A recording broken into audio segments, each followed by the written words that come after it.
Bueno, la crisis que atraviesa Brasil sube de tono cada vez más. Los pasos que atraviesa la ciudadanía para sacar o no del poder a la presidenta Dilma Rousseff ya tienen su efecto en varios aspectos y el económico tal vez sea el más indicativo de la crisis.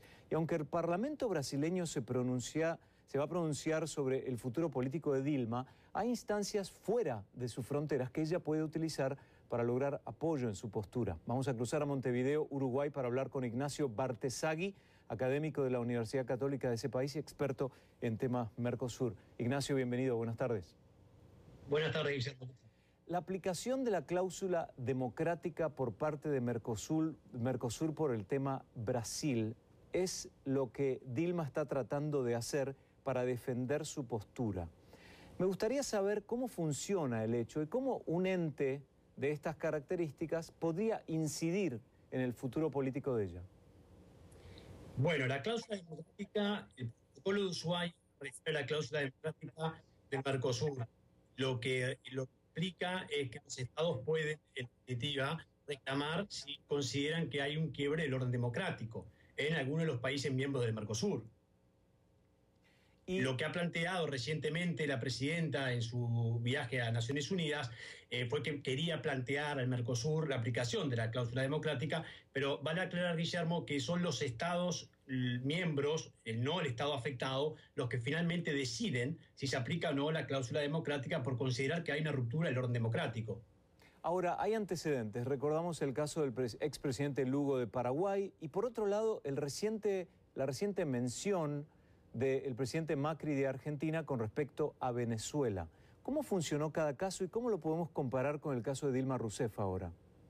Sí, en 2012 el Mercosur consideró que en definitiva, que se dio una ruptura con el juicio político del presidente Lugo, se consideró que se dio una ruptura del orden democrático. Por lo tanto, los estados del Mercosur, en ese caso Uruguay, Argentina y Brasil, aprobaron una decisión y una declaración suspendiendo a Paraguay en el marco del protocolo de Ushuaia 1, porque es importante aclarar, Guillermo, que hay dos protocolos que refieren a la cláusula democrática en el Mercosur. El protocolo de Ushuaia 1 y 2 está vigente solo el primero. Y también es cierto que cuando Macri asumió la presidencia en su campaña política, también propuso, no formalmente porque se dieron las circunstancias políticas de que no aceptaron su posición de aplicar la cláusula democrática por la violación de los derechos humanos en Venezuela. Por lo tanto, sí, hay dos antecedentes. Y el antecedente de Paraguay de 2012 lo que indicaría sería que de seguir el proceso de juicio político a la presidenta Dilma, cabría entonces la aplicación del protocolo de Ushuaia, porque ya se han posicionado algunos países, incluso organismos internacionales, de que se está frente a un proceso de ruptura democrática. Vamos a dejar por un segundo el tema Brasil del impeachment de la presidenta Dilma Rousseff para ver las implicancias que este caso tendría en el bloque. Si pensamos en Mercosur y en su fundación y sus objetivos, este tipo de intervención más de tono político, ¿qué le hacen al bloque?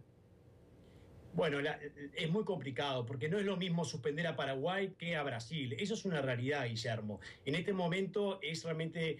Paraguay no creo que acepte la aplicación de la cláusula democrática en el caso de Brasil, porque también están los que dicen que se está llevando adelante un proceso que está previsto en la Constitución. Si bien es cierto que el debate que presenciamos en la Cámara de Diputados no fue de lo más profundo en términos de la cuestión de fondo, pero sí de forma se están llevando adelante los procedimientos constitucionales. Entonces Paraguay no sé si aceptaría, y en el caso de Macri es bastante difícil también, porque Macri ya, digamos, encontró un voto negativo a su posición sobre aplicarla con Venezuela.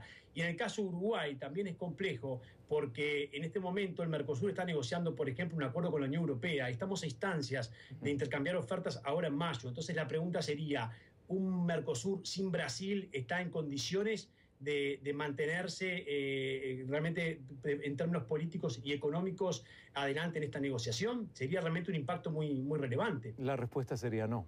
Vamos a elaborar un poquitito más este aspecto y después quiero volver al tema de la Cámara de Diputados, la Cámara Baja en Brasil. UNASUR, OEA y CEPAL interactúan de alguna forma en esta causa. ¿Cuál puede ser su influencia y qué significa, qué impacto tendría en el manejo del Mercosur con el caso? Bueno, hay una relación directa siempre entre esos organismos internacionales porque tienen cartas democráticas, la UNASUR la tiene, la OEA la tiene, y por supuesto, Guillermo, que realmente es preocupante la posición que está atravesando la presidenta de Brasil y por supuesto ningún organismo internacional ni proceso de integración desea que una presidenta electa por el pueblo no termine su mandato. Entonces es normal que estos organismos internacionales hagan declaraciones intentando que se respeten los procedimientos y que se lleven adelante las discusiones de fondos. Ahora bien, la UNASUR es bastante difícil que pueda también posicionarse porque está muy dividida. Tenemos un problema, Guillermo, no hay consenso respecto a estos puntos en América Latina. Entonces, si bien la OEA puede, la declaración de su secretario general, Luis Almagro, ha sido muy fuerte en defensa de Dilma Rousseff, pero en el Mercosur y en UNASUR realmente considero que no se van a dar tan fácilmente los consensos y volvemos a la importancia del país que estamos hablando. De Brasil, realmente, claro. Lo que ello significa. Del Mercosur. Claro, pero evidentemente, Ignacio, hay una crisis institucional en Mercosur, sin duda. Quiero pasar ahora al tema de la Cámara Baja en Brasil. Hiciste mención recién, apreciaciones como que no se había demostrado fehacientemente pruebas como para llevar adelante el impeachment contra Dilma Rousseff, ¿sí?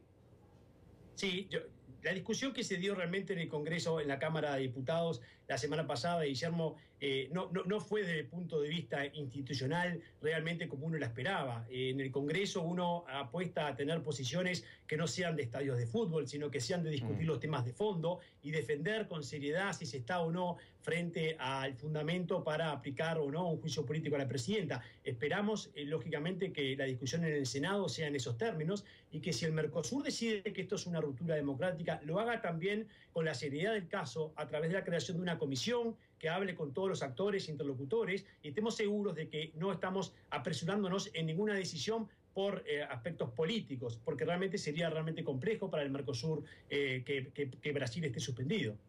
Perfecto, gracias por los conceptos, Ignacio Bartesagui, académico de la Universidad Católica de Uruguay desde Montevideo. Buenas noches, gracias, Ignacio. Buenas noches, gracias, Guillermo.